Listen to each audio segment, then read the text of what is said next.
días, hermanos, amigos, familia cordillera. Estamos en una fecha bien especial, circundando una fecha muy especial, porque comenzó hoy día 1 de octubre, ¿cierto? Comienza un mes muy significativo para nosotros, el pueblo cristiano. El día 31 de octubre se celebra Halloween, se celebra 500 años de la Reforma Protestante. 500 años. 1517. Tremendo. Normalmente se asocia, la Reforma Protestante se asocia a un evento, ¿cierto? A un evento que está gatillado por Martín Lutero. Como que inmediatamente asociamos Reforma Protestante y Martín Lutero. Y sí, es verdad, Martín Lutero fue un hermano que se levantó en medio de un tiempo difícil para el cristianismo. Pero la verdad es que, a pesar de que Martín Lutero y el evento del 31 de octubre, cuando él clava esas 95 tesis en aquel especie de diario mural, ¿cierto?, de Gutenberg en Alemania, no sé si está bien dicho Gutenberg. Es un evento que representa un movimiento que la Iglesia ha estado haciendo desde el principio. La Reforma se trata de limpiar a la Iglesia de estas creencias que se van incorporando, de estas creencias que distorsionan la verdad bíblica, limpiarnos un poquito de esas creencias y volver a realzar lo que es verdaderamente importante en el cristianismo. Y ese movimiento de reformar la Iglesia se ha venido haciendo desde el principio. De hecho, me gustaría que entendiéramos que Jesús, por ejemplo, fue un gran reformador, porque Cristo vino, ¿se acuerdan del Sermón del Monte, por ejemplo, uno de sus grandes sermones? Lo que él hace es simplemente limpiar la enseñanza que ya había sido enseñada anteriormente, pero que había sido distorsionada, malentendida por el pueblo judío, por el mundo. Por ejemplo, Jesús les decía: habéis oído que la ley dice no adulterar. Eso ya estaba enseñado, pero la gente no lo había entendido bien. Era necesario volver a limpiar la doctrina, volver a limpiar esa enseñanza. Y Jesús les dice: el que piensa en su mente, en su espíritu, codiciar la mujer ajena, ya adulteró en su corazón. Y ahí está Jesús realzando las doctrinas bíblicas. Pablo también fue un gran reformador. Si no, lean las cartas que Pablo le mandó, por ejemplo, a los Corintios, donde él tiene que reenseñar cosas que la iglesia estaba malinterpretando. En la iglesia de Corinto había gente que decía: no, yo pertenezco al equipo de Pablo, yo pertenezco al equipo de Pedro. Son como partidos, ¿cierto? Yo soy de Cristo, decían otros. Y Pablo tiene que reenseñar las cosas. Un gran reformador. Volver a las enseñanzas escriturales. Así también tenemos el ejemplo de muchas grandes personas. Martín Lutero en Alemania, Juan Calvino quizás en Francia, Jonathan Edwards en Inglaterra, así también Charles Spurgeon, que de repente los mencionamos porque fueron grandes cristianos que predicaron el Evangelio, pero no descubrieron cosas nuevas. Lo que hicieron fue reformar, es decir, volver a las doctrinas centrales y más importantes del cristianismo. Y nosotros conmemoramos el 31 de octubre un evento que de alguna manera representa ese mover. No es que Martín Lutero comenzó el cristianismo, nada que ver. Lejos está. Simplemente redescubrió, realzó las doctrinas que son importantes en el cristianismo. Y la verdad es que me interesa que tomemos algo de esto, porque en este mover, toda esta iglesia del siglo XVI, siglo XVII, de alguna manera quisieron resumir estas enseñanzas escriturales básicas y esenciales. Y me gusta porque las resumieron en 5 enseñanzas que de alguna manera nosotros las hemos ido retomando en esta serie de estudios sobre el libro de Hechos. Estos reformadores decían: todo se resume en 5 cosas. Solo la Escritura es la palabra de Dios. Solo a través de Cristo tenemos un Salvador. Solo a través de la fe y la gracia podemos llegar a ser salvos. Y finalmente, solo a Dios es la gloria. Y de ahí nosotros decimos los 5 solas, o las 5 solas, porque estaban en latín. Solo la Escritura, solo Cristo, solo fe, solo la gracia y solo a Dios la gloria. Es interesante que a través del libro de Hechos hemos visto que solo la palabra es suficiente. ¿Se acuerdan? Que solo Cristo es suficiente como Salvador.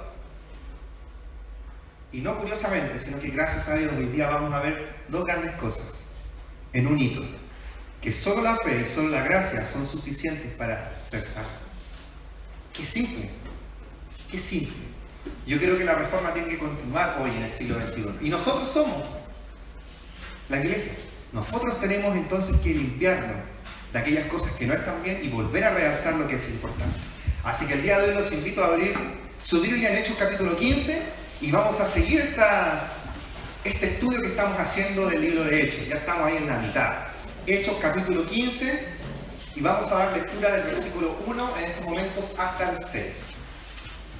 Hechos capítulo 15, versículo 1 al 6. Y vamos a ver este gran hito. Solo la fe y solo la gracia son suficientes para ser salvos. Dice el libro de Hechos capítulo 15, verso 1. Entonces, algunos que venían de Judea enseñaban a los hermanos: si no os circuncidáis conforme al rito de Moisés, no podéis ser salvos. Como Pablo y Bernabé tuviesen una discusión y contienda no pequeña con ellos, se dispuso que subiesen Pablo y Bernabé a Jerusalén y algunos otros de ellos a los apóstoles y los ancianos para tratar esta cuestión. Ellos pues, habiendo sido encaminados por la iglesia, pasaron por Fenicia y Samaria, contando la conversión de los gentiles y causaban gran gozo a todos los hermanos. Verso 4. Y llegando a Jerusalén fueron recibidos por la iglesia y los apóstoles y los ancianos, y refirieron todas las cosas que Dios había hecho con ellos. Pero algunos de la secta de los fariseos que habían creído se levantaron diciendo: es necesario circuncidarlos y mandarles que guarden la ley de Moisés. Verso 6. Y se reunieron los apóstoles y los ancianos para conocer de este asunto. Y aquí tenemos el primer concilio en Jerusalén. Vamos a orar, pedirle al Señor que nos enseñe a través de su palabra el día de hoy. Señor, cerramos nuestros ojos y oramos en este momento porque reconocemos que solo hay un Dios. Y queremos que tú, Señor, nos enseñes a través de tu palabra. Gracias porque estás levantando la iglesia en este siglo XXI. Es una época compleja, lo sabemos, Señor. Pero se repite este patrón en el cual necesitamos volver a lo esencial. Necesitamos volver a las raíces de tu evangelio. Solo a través de tu escritura, la Biblia. Solo a través de Cristo. Y hoy enséñanos cómo es que podemos llegar a ser salvos solo a través de la fe y la gracia. Para que todo al fin y al cabo sea solo para tu gloria, Señor. Queremos ser una iglesia que solo piensa en glorificar tu nombre, en conocer tu gloria, en disfrutar tu gloria, pero también en difundir tu gloria a quienes no te conocen. Así que hoy pedimos que al abrir tu escritura, tú nos puedas enseñar. Pedimos que no solo sea algo intelectual, Señor. Pedimos que tampoco no sea solo algo emocional, sino que realmente sea un tesoro en nuestros corazones lo que aprendamos hoy. Y que mañana, que probablemente volvemos al trabajo, a los estudios o al quehacer de la semana, esta palabra esté ahí escrita en nuestros corazones y la pongamos en práctica. Para que más gente pueda conocer de esta gracia y de esta fe a través de nosotros. Así que pedimos tu bendición, que disfrutemos este momento de enseñanza en el nombre de tu Hijo Jesucristo. Amén. Bien, observemos de lleno el versículo 1, por favor. Hechos 15, 1. Dice entonces, luego de todo lo que hemos estudiado y lo maravilloso que Dios estaba haciendo a través de la iglesia, fíjense lo que sucede. Entonces algunos que venían de Judea enseñaban a los hermanos: si no circuncidáis conforme al rito de Moisés, no podéis ser salvos. Esto inmediatamente nos hace recordar algo que ya hemos aprendido. Y es que las adversidades y los conflictos son parte de la vida de la iglesia. Alguien dijo por ahí: la iglesia no es un museo de santos, es un hospital de pecadores. Y lo es. Lo es. Por lo tanto, los conflictos y los problemas son parte de la vida de la iglesia. Pero yo veo que hay dos grandes problemas que podemos identificar en este pasaje. El primero es que, gestándose este conflicto en estas personas de Judea, fíjense que no hubo una actitud de humildad, sino de división. Y eso es una cosa que debemos aprender inmediatamente. Fíjense cómo interpretan los líderes de la iglesia esta situación en el mismo libro de Hechos capítulo 15, pero en el versículo 24. Miren el versículo 24 cómo ellos interpretan esta situación. Dice, por cuanto hemos oído que algunos que han salido de nosotros, de la iglesia, ¿cierto? Seguramente se reunían ahí en la iglesia, a los cuales no dimos orden, os han inquietado con palabras perturbando vuestras almas, mandando circuncidaros y guardar la ley. Falta de humildad, falta de sumisión. Qué importante es que sepamos que los conflictos van a venir, pero es importante ser humildes y no generar división. Buscar consejo, buscar a nuestros líderes también, buscar ser enseñados. Los conflictos están a las puertas, pero es importante la humildad ante el conflicto. Pero también veo otro gran problema en este pasaje, y es que pueden existir diferentes posiciones, diferentes posturas sobre temas que no son claros en las Escrituras. Por ejemplo, ayer estábamos en la reunión de varones y estábamos hablando un poco de la cronología bíblica, del Génesis, cómo fue que Dios hizo las cosas en el principio. La verdad es que la Biblia nos enseña hartas cosas sobre eso, pero la Biblia no nos explica todos los detalles. Entonces ahí empezamos nosotros a decir, ¿cómo habrá sido? Y algunos dicen, yo creo que quizás podría haber sido de esta manera, que podría Dios haber hecho las cosas así, y empezamos a hacer conjeturas. Claro, hay cosas que en la Biblia no están reveladas 100% y podemos tener posturas, podemos coexistir con esas posturas en paz. Pero hay cosas en las Escrituras que Dios decidió revelar en forma clara, y sobre esas cosas es peligroso cuando existen diferentes posturas, cuando la Biblia es muy clara. Por ejemplo, con una pregunta maravillosa que hoy vamos a responder. ¿Cómo podemos ser salvos? ¿Cómo podemos ser salvos? La Biblia lo enseña claramente. El problema está en nuestro corazón, que muchas veces queremos luchar contra Dios. Pero la Biblia es muy clara. Entonces el problema no es que la enseñanza haya sido poco clara sobre la salvación. El problema era el corazón de estas personas.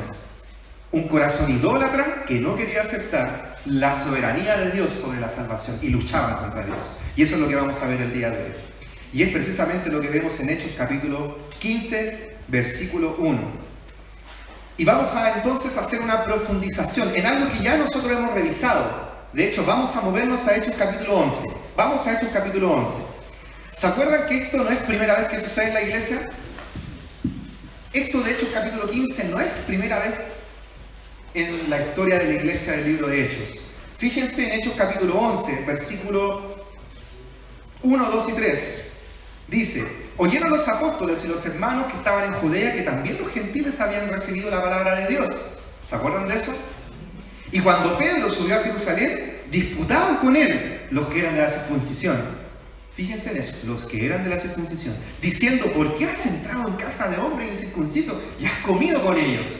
Y Pedro les tiene que explicar. Incluso agachaba el moño, porque Pedro también estaba un poco confundido con eso, que la salvación no era solo para los judíos. Miren cómo es el orgullo del corazón humano. Y tenemos en este versículo los que eran de la circuncisión. Vamos a hacer un pequeño recordatorio de qué se trata esto y profundizar un poco en esto. Este grupo de personas era un grupo de judíos que seguían apegados a la ley. Lo que nosotros llamamos eran legalistas. Eran legalistas. ¿Qué significa ser legalista? Significa que ellos creían que el cumplimiento de los mandatos y la obediencia eran requisitos para obtener el favor de Dios. El legalismo es entonces la creencia de que el cumplimiento de diferentes mandatos, de diferentes ritos, es un requisito para obtener el favor de Dios y ser salvos. Y la verdad es que esto es una enseñanza potente de la iglesia de Jerusalén, por su trasfondo, muy potente. De hecho, quiero que me acompañen a Génesis capítulo 17. Hoy día vamos a ver hartos versículos, así que rápido ahí con la lectura. Génesis capítulo 17, versículo 10. Miren lo que tenemos acá. El contexto es el siguiente. Dios decidió, no me pregunten por qué, Dios decidió en su misteriosa voluntad escoger un pueblo para que a través de este pueblo y de esta nación viniera el Salvador, que es Jesucristo. Y escogió al pueblo de Israel. ¿Por qué escogió al pueblo de Israel? ¿Eran acaso los israelitas dignos de ser escogidos por Dios para eso? En absoluto, la palabra de Dios es clara. Eran ustedes lo más insignificante de la tierra y los escogí por amor, por misericordia, para que a través de ustedes viniera el Mesías. Y fíjense cómo Dios establece una señal, un símbolo de este pacto que hace con el pueblo de Israel en Génesis 17:10, y le dice a Abraham: este es mi pacto que guardaréis entre mí, vosotros y tu descendencia. Y miren, será, dice, circuncidado todo varón de entre vosotros. Y ahí hace Dios un símbolo en el pueblo judío. La circuncisión pasó a ser un símbolo de la elección que Dios había hecho de este pueblo como un pueblo especial. Ahora, ¿qué pasó con el pueblo judío? El pecado del hombre, el pecado, el orgullo del hombre. ¿Qué hizo? Distorsionó esa verdad, distorsionó ese símbolo. ¿Y qué es lo que muchos llegaron a creer? La circuncisión es necesaria para ser salvos. En otras palabras, legalismo. Que los ritos y el cumplimiento de ciertas cosas me hacen de alguna manera ostentar delante de Dios, y Dios dice: ok, te salvo. Eso es legalismo. Esto sucedió hasta tal punto en el pueblo judío que la Biblia nos relata y nos conceptualiza a este grupo de gente como los de la circuncisión. O sea, un grupo de personas legalistas que levantaron la ley como un ídolo delante de Dios. ¿Saben lo que es importante? Es que esta doctrina, si bien parece, de repente uno dice: pero qué ridículo, ¿cómo distorsiona la verdad de Dios de esta manera? Eso se infiltró en la iglesia. Eso se infiltró en la iglesia. Y estoy seguro que hasta el día de hoy hay trazas de legalismo en nuestros corazones. Vamos a ver el libro de Gálatas capítulo 2, por favor. Gálatas capítulo 2. Miren qué interesante lo que sucede aquí. Cuando estos hermanos estas personas empiezan a enseñar este legalismo y decir: tienen que circuncidarse para ser salvos, entonces, ¿qué hace la iglesia? Un concilio, el concilio de Jerusalén. Y entre los personajes que participaron en el concilio está el apóstol Pablo. Y vamos a ver lo que Pablo opina acerca de esta situación, y lo escribe claramente en el libro de Gálatas capítulo 2. Vamos a leer el capítulo 2, versículo 11. Miren lo que dice Gálatas 2:11. Pero cuando Pedro vino a Antioquía, le resistí cara a cara, porque era de condenar. Pues antes que viniesen algunos de parte de Jacobo, comía con los gentiles, pero después que vinieron, se retraía y se apartaba, porque tenía miedo de los de la circuncisión. Verso 13. Y en la simulación participaban también los otros judíos, de tal manera que aun Bernabé, líder de la iglesia, fue también arrastrado por la hipocresía de ellos. Miren qué interesante, cómo el legalismo se introdujo en la iglesia. Y aún en los líderes de la iglesia había trazas de legalismo. Pero miren lo que enseña el apóstol Pablo en el versículo 16. Dice: sabiendo que las obras de la ley, sabiendo que el hombre no es justificado por las obras de la ley, sino por la fe de Jesucristo, nosotros también hemos creído en Jesucristo para ser justificados por la fe de Cristo y no por las obras de la ley. Por cuanto por las obras de la ley nadie será justificado. ¿Saben? Yo creo que es muy importante entender algo.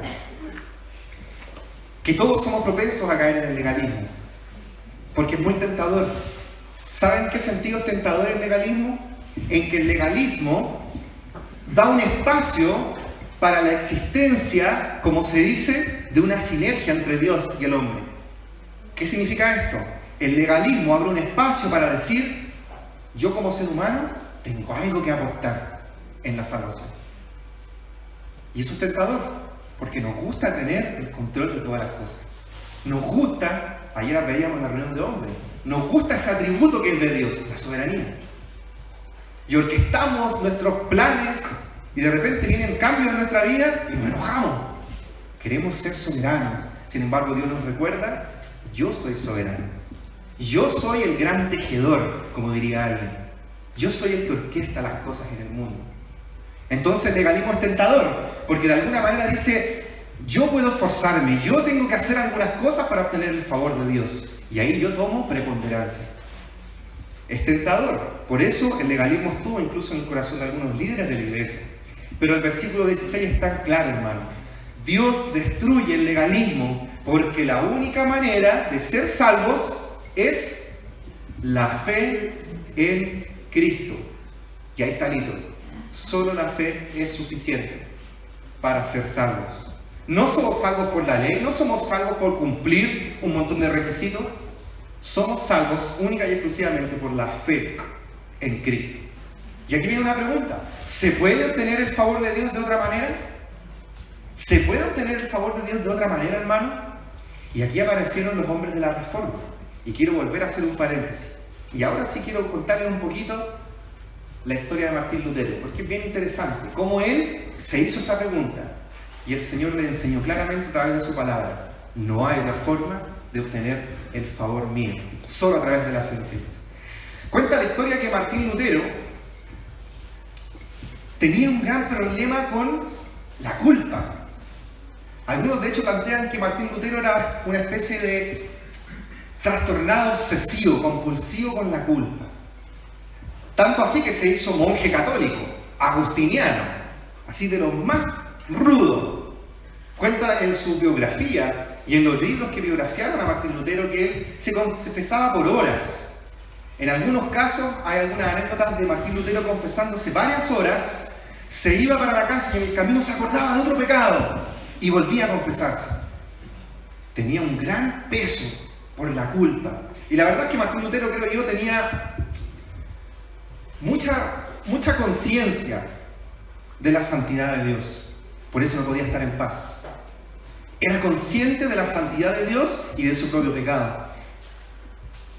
Pero el problema es que se hacía esta pregunta: ¿cómo puedo obtener el favor de un Dios tan santo siendo yo tan pecador? ¿Y qué hacía Martín Lutero? Se autoflagelaba. ¿Qué hacía Martín Lutero? Se ponía de rodillas y subía a la escalera de Roma, pero no encontraba paz en su corazón. Hasta que, cuenta él mismo, fue solo la Escritura, específicamente en el libro de Romanos capítulo 1, cuando él lee que en el Evangelio el poder de Dios se manifiesta, ¿cierto?, para salvación solamente por fe. Y Martín Lutero entendió por la obra que hizo el Espíritu en su corazón que la salvación no se puede lograr autoflagelándose, no se puede lograr esforzándose por cumplir estándares de pureza delante de Dios, porque no hay justo ni a uno delante de Dios. Todos somos pecadores condenados. Solamente podemos ser salvos a través de la fe. Y así fue como Martín Lutero, de alguna manera, le pegó un despierta a la iglesia de su tiempo. Solamente podemos ser salvos a través de la fe. Y como el legalismo todavía está presente en nuestras iglesias, es importante que sigamos este camino de reformar nuestra iglesia. Así que cierro el paréntesis de los 500 años de reforma. Lo importante es rescatar solo la fe. Es el medio por el cual podemos ser salvos. ¿Y dónde aparece la gracia? Porque decíamos, hoy vamos a entender que solo la fe, pero también la gracia. ¿Dónde aparece la gracia de Dios en todo este cuento? Vamos a ver que la fe es la respuesta que Dios genera en el hombre a una salvación que es ofrecida completamente por gracia. La fe es entonces una respuesta que Dios genera en el hombre para una salvación que es completamente por gracia. Y entonces la fe y la gracia operan juntas en la salvación. Vamos a leer en el libro de Gálatas, pero ahora en el capítulo 3. Vamos a ver cómo aparece la gracia en todo este escenario. Gálatas capítulo 3. Miren el versículo 10. El apóstol Pablo sigue hablando de estos temas que se trataron ahí en el concilio de Jerusalén. Gálatas 3, versículo 10. Dice, porque todos los que dependen de las obras de la ley están bajo maldición, pues escrito está, maldito todo aquel que no permaneciere en todas las cosas escritas en el libro de la ley para hacerlas. Qué interesante cómo Pablo rudamente nos confronta y nos dice: ¿quieren ser salvos ustedes a través del cumplimiento de la ley? Bueno, intenten. Porque si ustedes fallan en un mandamiento, son culpables de toda la ley.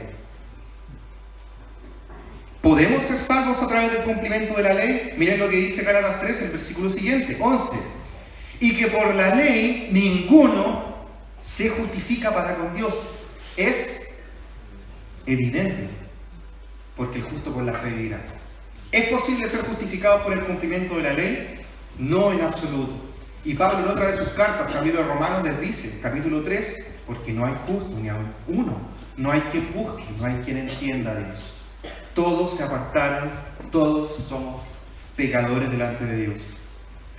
Miren el versículo 12, Gálatas 3:12. Y la ley no es de fe, sino que dice: el que hiciere estas cosas vivirá por ellas. Miren qué interesante este versículo. Aquellos que creen que por cumplir un cúmulo de normas religiosas tendrán el favor de Dios, en realidad ahí no hay fe en Dios. Ahí hay fe en sus propias obras y en sus actos. El legalismo es entonces una forma de decir: mi fe está puesta en mí mismo, no en Dios. Por lo tanto, la fe salvífica echa fuera el legalismo. Miren qué interesante eso. Creer que la salvación es por hacer algo transforma la salvación en lo que nosotros siempre decimos: salvación por obras. Y eso echa fuera totalmente la fe salvífica bíblica. Y aquí empieza a asomarse maravillosamente el concepto de la gracia de Dios. Aquí empieza a asomarse, a aparecer en el escenario el concepto de la gracia de Dios. Y para eso vamos a leer Romanos capítulo 4. Vamos a Romanos capítulo 4. Otra carta que escribe el mismo apóstol Pablo, participante de ese concilio en Jerusalén. Aquí me van a tener que ayudar, porque mi hoja del libro romano está completamente rota. Así que me van a ayudar ustedes. Romanos capítulo 4. Miren cómo Pablo empieza a ejemplificar que la salvación por obras echa fuera la fe, echa fuera la gracia verdadera que está presente en el Evangelio. Romanos capítulo 4, versículo 1. Dice así, 4:1. ¿Me ayuda ahí, mi hermano Tomás? 4:1. Ya, entonces le vamos a pedir al hermano Nivaldo que nos lea Romanos capítulo 4, versículo 1, por favor. ¿Qué pues diremos? ¿Que halló a Abraham, vuestro padre, según la carne? Miren Pablo cómo es incisivo. Abraham era un tema sensible para los judíos, porque era el padre de los judíos. ¿Se acuerdan de Génesis 17? Dios hace el pacto con Abraham, elige a Abraham para comenzar el pueblo judío. Y Pablo toma ese mismo ejemplo para decir: a ver, les voy a explicar cómo es el hecho de que la salvación es por fe y por gracia y no por obras. Pensemos en Abraham, tema sensible para los judíos. ¿Qué diremos que halló Abraham, nuestro padre, según la carne? Versículo 2, por favor, hermano Nivaldo. Porque si Abraham fue justificado por las obras, tiene de qué gloriarse, pero no para con Dios. Mire qué interesante, si Abraham alcanzó la salvación por cumplir ritos, por cumplir obras, por ser legalista, entonces tiene motivos para gloriarse, pero nada que ver con Dios. Porque la salvación hubiera sido por sus propios méritos. Miren qué interesante lo que está haciendo Pablo. ¿Qué dice el versículo 3, hermano Nivaldo? Porque, ¿qué dice la Escritura? Creyó Abraham a Dios y le fue contado por justicia. ¡Qué claro! ¿Qué hizo Abraham? Nada. Abraham creyó y le fue contado por justicia. Abraham fue salvo por creer en Dios y no por otra cosa. ¿Qué dice el versículo 4, hermano Nivaldo? Pero al que obra no se le cuenta el salario como gracia, sino como deuda. Y ahí aparece maravillosamente el concepto de la gracia. Si la salvación nosotros la ganáramos por obras, entonces sería como un salario, una retribución que Dios haría y decir: bien, fuiste esforzado, perfecto, te pago con la salvación, te lo mereces. como el salario. Aunque algunos de repente, ¿cierto?, en el trabajo igual andan metidos en Facebook, ¿cierto?, y salen un poco de sus normas, igual le pagan como retribución. Pablo dice, si la salvación fuera por obras, si fuera por un trabajo, que tú te esfuerzas por cumplirlo, sería un salario y no sería gracia. La gracia no tendría absolutamente nada que ver. Miren lo que Pablo enseña en el libro de Romanos en el capítulo 11, versículo 6, acerca de esto. Romanos 11, 6, de ahí volveremos al capítulo 4. ¿Qué dice Romanos 11, 6? Dice, y si por gracia, ya no es por obras. De otra manera la gracia ya no es gracia. Y si es por obra, ya no es gracia. De otra manera, la obra ya no es obra. Interesante cómo lo expresa Pablo. Es como cuando tenemos un vasito de agua y le ponemos una gotita de tinta china, tinta negra. Le pones un poquito de tinta, ya el agua está contaminada. Es como cuando el Señor Jesucristo decía, un poco de levadura, leuda toda la masa. Aquí pasa lo mismo. Si la salvación fuera con un 1%, un 10%, un 50% de esfuerzos humanos, ya no es gracia. Ya no es gracia. Volvamos al capítulo 4, por favor. Pablo, uno de los que estaba presente en ese concilio, nos enseña cómo la salvación es por fe exclusivamente y por gracia. Y eso excluye el legalismo y las obras.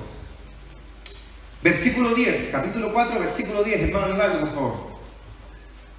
¿Cómo pues le fue contada estando en la circuncisión o la incircuncisión? No en la circuncisión, sino en la incircuncisión. Miren Pablo cómo es incisivo, inspirado obviamente por el Espíritu.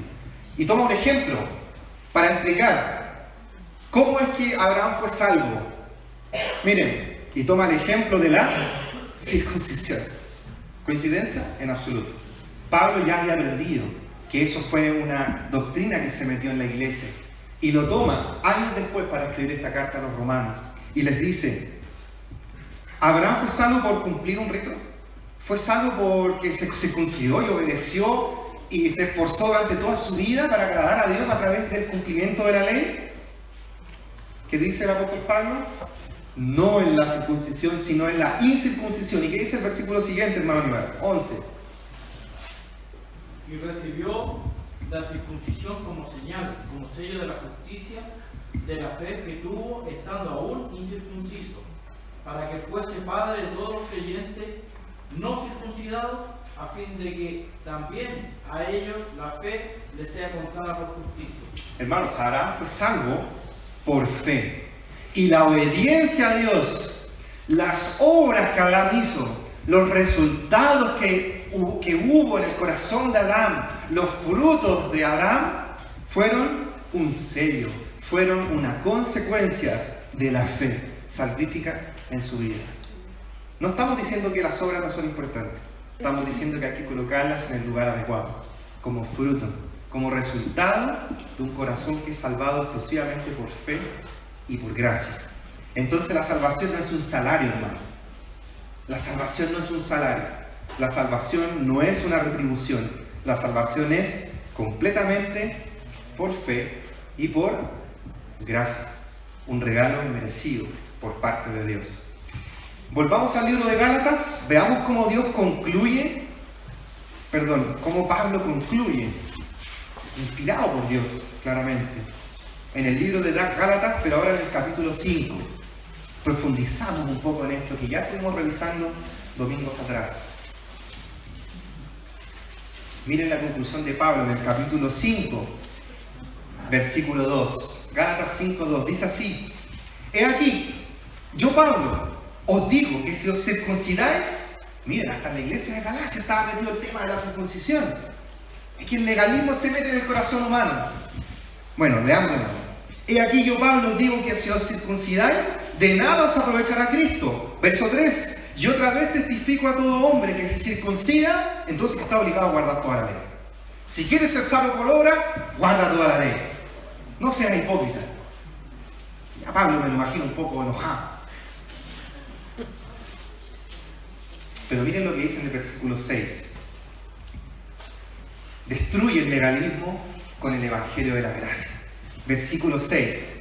Porque en Cristo Jesús ni la circuncisión vale algo, ni la incircuncisión tampoco, sino la fe que obra por el amor. Y esto lo vimos la otra vez, ¿se acuerdan?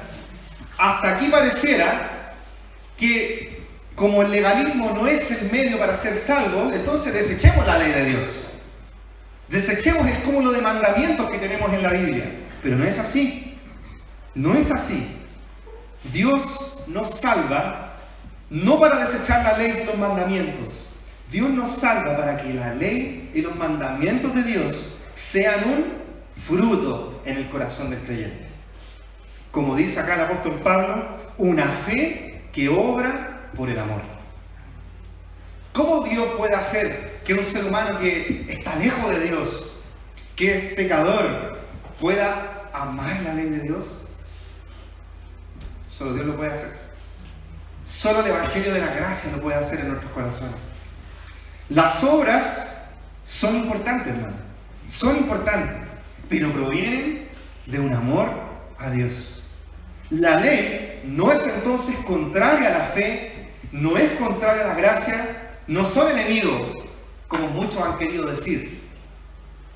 Muchos han dicho, mejor ni nos esforcemos en cumplir los mandamientos de la palabra. Total, somos todos imperfectos.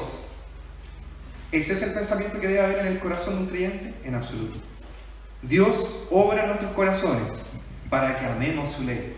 Y nuestra fe obre por amor. La fe entonces nos lleva a recibir la gracia de Dios totalmente inmerecida de la salvación, y Dios mismo nos hace amar su ley. Y sus mandamientos, como dice el apóstol Juan, no son gravosos, todo lo contrario. Ahora, vamos a seguir para culminar un poco esta enseñanza sobre la ley en el libro de Romanos capítulo 7. Vamos a Romanos capítulo 7. Como el apóstol Pablo, quien participó de este concilio en Jerusalén, Hechos capítulo 15, nos enseña aquí en Romanos 7. Si el legalismo hay que desecharlo, bien, ya Pablo lo dejó bastante claro. Pero, ¿qué hacemos con la ley de Dios? ¿De qué nos sirve la ley de Dios que Él nos reveló en su palabra? ¿De qué nos sirve ese cúmulo de mandamientos que vemos en la palabra de Dios? Miren cómo Pablo nos lleva a ese equilibrio que debemos tener como creyentes. Romanos capítulo 7, leamos el versículo 7. Pablo, sabiendo lo que venía en nuestras mentes, dice, ¿qué diremos pues? ¿La ley es pecado entonces? Es un poco sarcástico, ¿no? ¿La ley es pecado? En ninguna manera. Pero no conocí el pecado sino por la ley, porque tampoco conociera la codicia si la ley no dijera, no codiciarás. Aquí está Pablo autointerpelándose. Es como una pregunta que se hace a sí mismo mientras escribe la carta. Bueno, el legalismo Dios lo aborrece, porque no es la forma de ser salvo. Entonces, ¿hay que desechar la ley de Dios? Pablo enseña que no. Y para eso nos enseña qué significa la ley de Dios. Miren el versículo 12, Romanos 7:12. Dice, de manera que la ley a la verdad es santa y el mandamiento santo, justo y bueno. Hermanos, la ley de Dios es el reflejo del carácter mismo de Dios. Santo, justo y bueno. Cuando leemos los mandamientos de la Biblia, estamos nada más y nada menos que conociendo un poco del carácter de nuestro Dios. Pablo enseña que la ley que nos refleja el carácter de Dios tiene un gran propósito. Miren Romanos capítulo 3, versículo 19, un poco más atrás. Romanos capítulo 3, versículo 19. La ley refleja el carácter justo, santo de Dios. Pero miren cuál es el propósito. Romanos 3, 19. Pero sabemos que todo lo que la ley dice, lo dice a los que están bajo la ley, para que toda boca se cierre y todo el mundo quede bajo el juicio de Dios. ¿Qué hace la ley? Cierra nuestras bocas de pseudo moralidad, Porque nos gusta muchas veces, y a los romanos les encantaba. Acuérdense que los romanos tenían la ley y habían, como, no sé si inventaban, yo no soy muy bueno en la historia en ese sentido, pero tenían todo un sistema y un código, ¿cierto? Y yo creo que se creían un poco el cuento de que eran bien morales y correctos. Pero el apóstol Pablo le dice a los creyentes de Roma: si yo te enfrento a la ley de Dios, te vas a dar cuenta que tu moralidad es un trapo de inmundicia delante del carácter santo de Dios. Y miren lo que dice el versículo 20. Aquí sí que nos deja claro. Romanos 3, versículo 20. Ya que por las obras de la ley, ningún ser humano será justificado delante de él. Y aquí está el propósito de la ley. Porque por medio de la ley es el conocimiento del pecado. Entonces la ley nos refleja el carácter de Dios y su propósito es que podamos conocer cuán santo es Dios y cuán pecaminosos somos nosotros. Si encuestamos hoy a la gente común y corriente que anda por las calles y les preguntamos si ellos piensan ir al cielo, bueno, si es que creen en el cielo, yo creo que la mayoría dirá: yo creo que sí, porque en realidad nunca he hecho algo tan malo como para ir al infierno. Algunos dirán: yo no he robado, no he matado a nadie, quizás he mentido, pero ¿quién más lo ha hecho? ¿Cierto? Yo creo una respuesta media típica. Pero ¿saben qué, hermanos? La ley de Dios nos confronta y nos muestra que ante Dios somos todos pecadores. Jesucristo dice: con que no has robado. Yo creo que todos hemos robado. ¿Quién no ha copiado una prueba? Robo. O mentido. ¿Quién no ha mentido? La Biblia dice que si decimos que no hemos mentido, nos hacemos mentirosos de por sí. Algunos dirán: yo nunca le he sido infiel a mi esposa. Cristo dijo: el que mira y codicia en su mente ya ha sido culpable de adulterio en su corazón. ¿Quién no ha deshonrado a sus padres? Y si vamos diciendo uno por uno los mandamientos de la palabra de Dios, de seguro nuestra moralidad cada vez se va haciendo más pequeña, hasta dejarnos en el piso. Y ese es precisamente el propósito que tiene la ley de Dios reflejada aquí en su palabra: mostrar el carácter santo de Dios y que la gente se dé cuenta que ante Dios somos todos pecadores.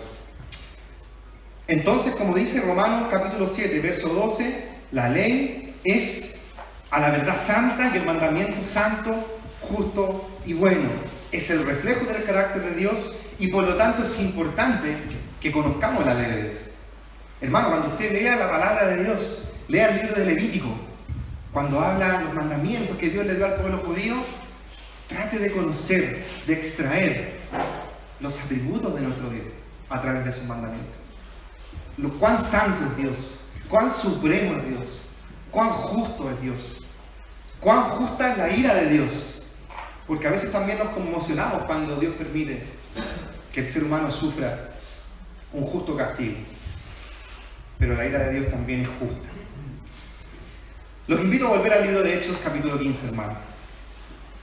Los invito a volver al libro de Hechos, capítulo 15.